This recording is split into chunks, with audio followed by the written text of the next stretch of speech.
Wack 100 really thought he could catch 50 Cent slipping and press him out. But what started as a bold move nearly turned into a deadly situation for Wack and his whole crew. Today, let's break down this wild and messy story.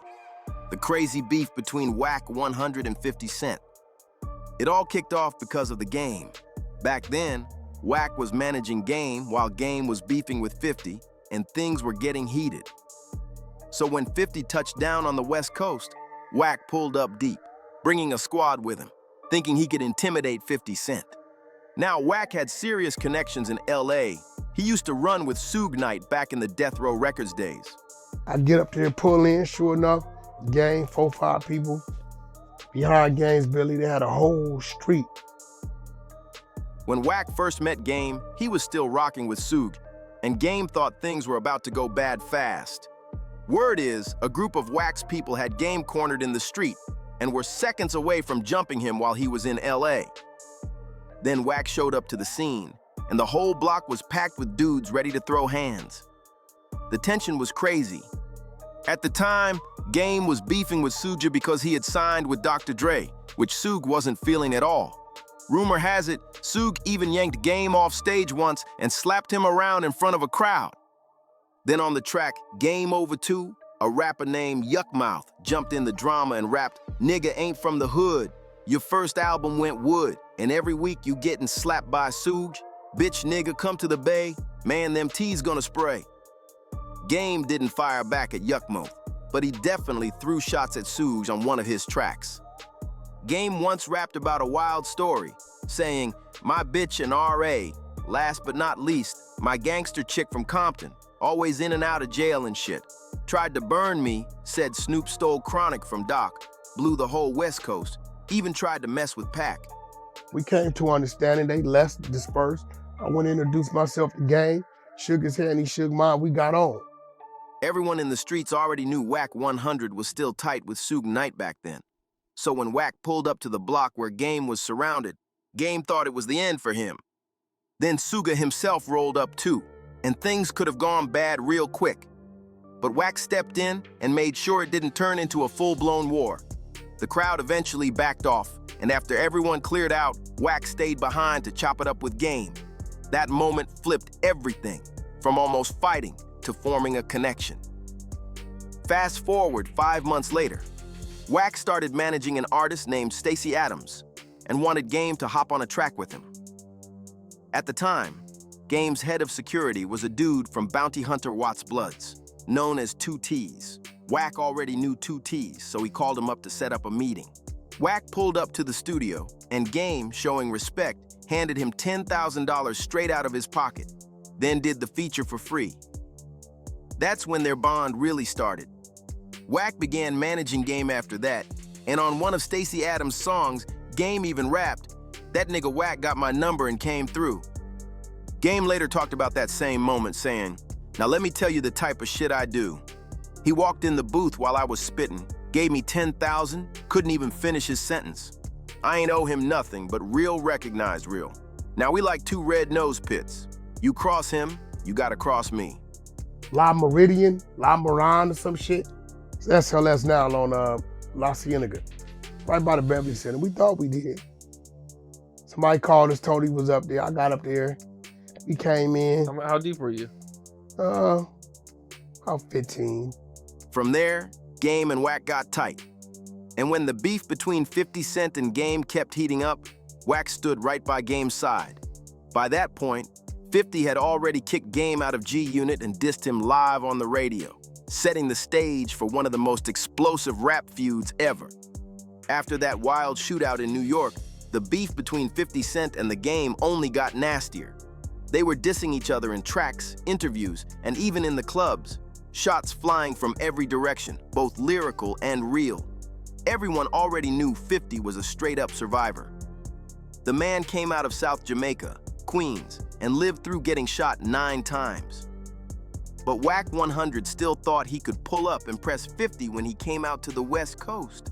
See, Wack had deep roots all through LA, and one day he got a call from one of his homies saying he knew exactly which hotel 50 was staying at. That's when Wack decided to make a move.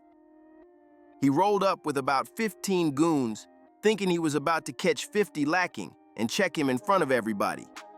But that plan backfired quick. Everyone in New York already knew how locked in and tactical 50 moved. Dude operated like a general. But Wack was about to learn that lesson face to face. When he and his crew stormed into the hotel bar, ready to throw hands, things took a serious turn. Instead of an easy ambush, Wack walked into what looked like a military operation. 50 security wasn't just bodyguards. They were a full-on private army. Bulletproof vests, heavy heat under their jackets, earpieces, the whole setup. These dudes looked like Navy SEALs. Wack thought he was about to square up with 50, but one look around told him everything. If this went down, they wouldn't make it out alive. So instead of starting a fight that would have ended in disaster, Wack and his goons backed out quietly, trying to keep it cool.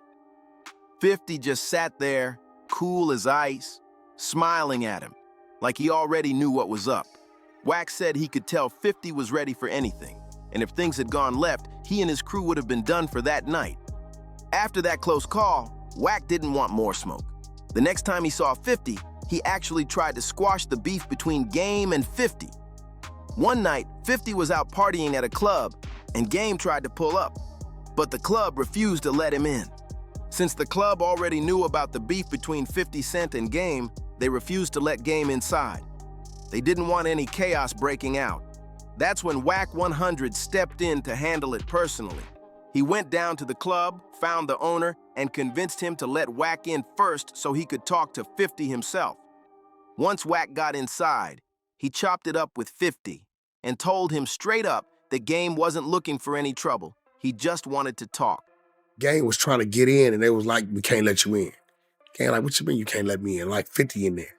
So Game called me, I come down there, I talk to the owner, and I'm like, yo, what's the problem? And like, Wack, 50 got a clause in the contract that said that we let Game in, we gotta pay him double the rate, so on and so forth. 50 listened, thought it over, and then told the club owner to let Game and his crew inside. Everything seemed chill after that. Later that night, both 50 and Game somehow ended up at the same strip club, and that's where things got real interesting. Game decided he wanted to talk to 50 face to face. No middlemen, no drama, just words. So Wack went up to 50's head of security and told him what was up. Back then, 50's security chief was a straight menace named Monster, a dude who moved quiet but had a deadly reputation. Everyone in the industry knew not to mess with him. Wack actually had some ties to Monster through people he knew out on the East Coast, so there was mutual respect. Wack and Monster set up the meeting right there in the middle of the strip club, and both made sure nothing went left. 50 and Game sat down and talked for about 15 minutes, surrounded by flashing lights and heavy tension. For a moment, it looked like everything was finally cool between them. But of course, peace in hip-hop doesn't last long. Just a few weeks later, 50 and Game were back throwing shots on social media like nothing ever happened. Luckily for Wack, 50 never sent Monster or any of his people after him. Monster was 50's right-hand man for years, but barely anyone knows much about him. He stayed off the radar, no interviews, no clout chasing, just quiet loyalty. Word is, if 50 had a problem, Monster was the one who made it disappear. While other bodyguards were chasing fame, Monster kept it old school. He was allegedly really putting in work, staying low-key and out of the spotlight. Real nigga, though. That's why they call him the Fox, because, you know, niggas try to kill him so many times. Like, even when he got killed, I didn't even believe it, because I'm like, nah, that's the Fox. He never died. Monster wasn't just 50's security. He was his shield, his muscle, his silent protector. There's even real footage of him at an airport covering his face so the paparazzi couldn't snap a clear shot of him. He didn't crave fame. He craved control. Monster was always ready to get his hands dirty, no hesitation. Around the same time that 50 Cent and Game had their tents meet up in the club, Monster was making headlines overseas. While 50 was in Copenhagen, a few photographers were camped outside his hotel, waiting to ambush him with cameras for some quick tabloid shots. But when Monster came out instead of 50, the plan flipped instantly. According to reports, Monster grabbed one of the photographers by the throat, snatched his camera, and started deleting every picture on it. It only lasted seconds, but it was enough. The photographer ended up hurt so bad, he had to go straight to the hospital. That's how intense Monster was. He didn't play about 50's safety, not even for a second. Mozzie got so frustrated that he had the building surrounded, like 100 niggas around the building. What? Yo, niggas don't want to pay me? Yo, I got the building surrounded. For years, Monster was always there, making sure no one got close to 50 without his say-so. But now, rumors have started flying that Monster and 50 had a serious fallout, and things could get dark if true. Allegedly, Monster felt like he'd been risking his life for years, but wasn't getting the kind of money or respect he deserved. One wild rumor even claims Monster took $1 million from 50 and told him to get it back in blood. But there's no real proof of that story, just whispers from people close to the camp. Other sources say something completely different, that Monster simply retired down south, living quietly with his family now, far away from the chaos. Even though Monster stayed low-key, 50 once gave him a shout-out on his legendary diss track, Piggy Bank, saying, "I know you ain't just gonna let 50 do you like that, I'm me. Damn, rep your hood, nigga. Nigga, you hard, right? Pop up. Yeah, yo. Get Monster. Them niggas on the phone. Tell them niggas I said grip up. Niggas got a green light on these monkeys." That line alone showed how deep Monster's loyalty ran, and how much 50 trusted him to handle business when things got real. But Monster wasn't the only man in 50's corner that had people shaking. There was another name that struck fear across the streets and the industry alike: Maserati Fox. He was one of the most feared dudes around 50 back in the day, and his story is just as wild. He's just a crazy nigga, bro. That's crazy. I told you, pull the strap out in the Apollo, like with Jimmy Henchman. Pull the strap out. Niggas wanna do, nigga. It's the Fox, nigga. Maserati Fox earned the nickname Fox because people were always trying to take him out, but he kept slipping away every single time. He was a real street dude, not just some rapper pretending to be tough. Fox had real stripes in the game and a wild rep to back it up.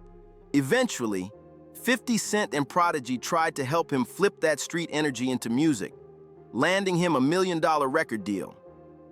But when the deal started moving too slow, Maserati Fox lost patience.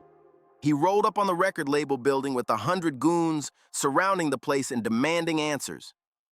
That's the kind of pressure only a man like Fox could bring.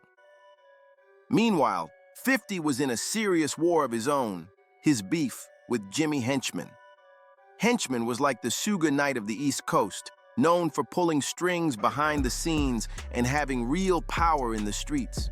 People feared him because rumors tied him to Tupac's shooting in New York and a long list of other dark moves. But 50 wasn't backing down from anybody, not even him. We was in some shit, like we had to move like the military, you know what I'm saying? Bulletproof vests, bulletproof cars, you know what I'm saying? Like, you know, we didn't really have to worry about that before him, you know what I'm saying? But so the shit really got street shit quick. Back before Wack 100 started managing game, it was Jimmy Henchman who held that position. The tension blew up when 50's close homies Tony Yayo and Lodi Mack allegedly smacked up Jimmy Henchman's son. That move set off a chain reaction. Henchman reportedly sent a team of hitters to take down 50 Cent after a music video shoot, but they couldn't pull it off. Instead, they shot up Tony Yayo's mother's house, trying to send a message. Then, after Lodi Mack got released from jail, tragedy struck. Henchman's goons allegedly caught up with him and took his life in the street. That hit eventually got Jimmy Henchman a life sentence for ordering the takeout for hire. But before the law caught up with him, Maserati Fox actually spotted Henchman at the Apollo Theater and reportedly pulled a gun on him. That's how bold Fox was. Tony Yayo once said, Maserati Fox could turn anybody into a shooter. He was always ready to ride out and didn't think twice about the danger. But that same wild energy, the thing that made him feared and respected, ended up being the very thing that got him eliminated. And the story behind his passing is nothing short of brutal. Somebody said, Suge Knight here. And 50 I was at the bar, Gang was there. He was shooting in the club scene and he stopped and Suge came in with 30 Mexicans, like you said, There you go. which is weird. You know what I'm saying? He always wrong with the Mexicans.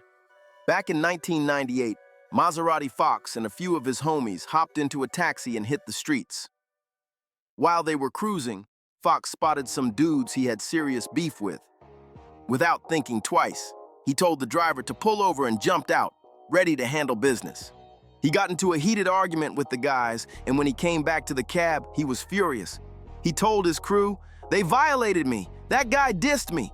Pop that dude."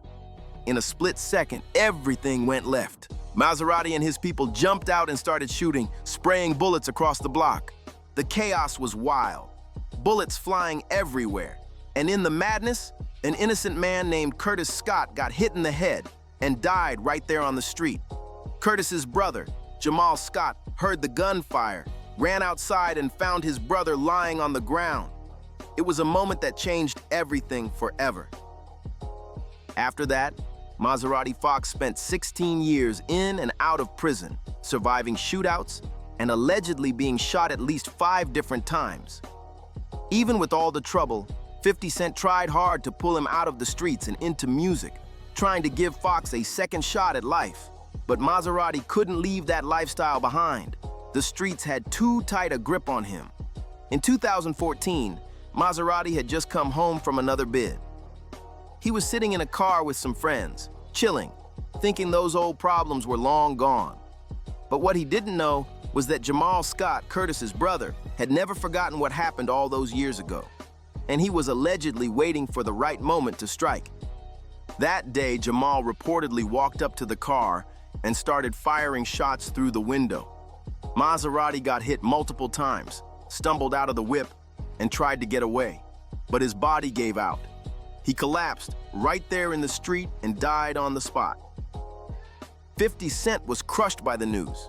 He had done everything he could to help Maserati find a better path, but fate had other plans.